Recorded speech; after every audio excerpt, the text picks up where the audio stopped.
জুয়া তো এটা স্পন্সর, এখন এটার প্রমোট সবাই করতেছে। তো এইটা নিয়ে আমার মনে হয় মানে আমার কোনো সে নাই আর কি। উমরা করে এসে উনি জুয়া এই রমজান মাসে হালাল মাসে হারাম ইনকাম করতেছে, এটা খুবই দুঃখজনক। বাংলাদেশ এটা মুসলমান কান্ট্রি, জুয়াটা মানে অবভিয়াসলি হারাম। আর এমনিতে তার একটা ব্যাড বাজি চলতেছে, ব্যাড টাইম নিয়ে যাচ্ছে, আবার এটা প্রমোট করলে ইজন্ট ইট লাইক ডাবল আরও bad. I think on his part এটা খুবই, I think, I don't know, he has a lot of money. তাইলে কেন, why would he promote that? Is he, ওটার কি টাকা পয়সা কি কম পড়ছে যে ওইটা প্রমোট করতেছে? এখন তো ওনার বর্তমানে ওনার কিছুদিন আগে ফর্ম নিয়ে বললো, বোলিং অ্যাকশন নিয়ে অনেকে অনেক কথা বললো, বাট তার বোলিং অ্যাকশন শেষ পর্যন্ত দিন শেষে কিন্তু ভালোই আসলো, রেজাল্ট ভালো আসলো। আর ভালো প্লেয়ারদের জন্য সবসময় মানুষ খারাপ কথাটাই সবচেয়ে বেশি বলে। তো আমি এটার সাথে কখনোই একমত না যে সাকিব আল হাসান জুয়ার সাথে কোনো প্রমোটারের সাথে একমত আছে। মানুষ এটা নিয়ে অনেক খারাপ মন্তব্য করবে, কিন্তু আমি এটার সাথে কখনোই একমত না। আমি না, আপনার 100 জনকেও জিজ্ঞেস করলে উত্তর একই আসবে। সাকিব আল হাসান হচ্ছে বাংলাদেশের একজন মানে খুব আইডল বলতে পারেন, মানে বাংলাদেশের ক্রিকেটের প্রাণ বলতে পারেন। এটাই হচ্ছে বাস্তব।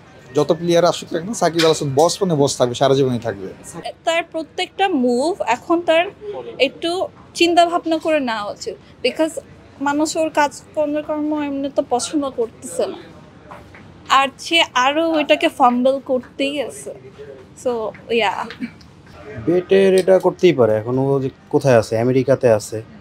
তো জুয়া আমাদের দেশে হয়তো নিষেধ, বাট সবখানে তো নিষেধ নাই। তো আর আরেক কথা হচ্ছে, ও তো এখন বোধহয় বোর্ডের সাথে চুক্তিবদ্ধও না। এখন আমার কাছে এটা মানে নেগেটিভ পজিটিভ কিছুই মনে হয় না। এটা ও যেই দেশে থাকে ওই দেশে হয়তো এটা লিগ্যাল। আর জুয়া তো এটা স্পন্সর, এখন এটার প্রমোট সবাই করতেছে। তো এইটা নিয়ে আমার মনে হয় মানে আমার কোনো সে নাই আর কি।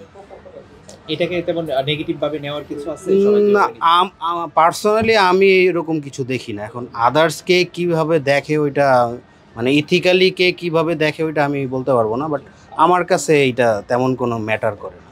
আসলে খুবই দুঃখজনক যে একজন এত বড় সেলিব্রিটি তার ফ্যান ফলোয়ারদেরকে জুয়ার মতো একটা নিষিদ্ধ জায়গায় প্রমোট করতেছে।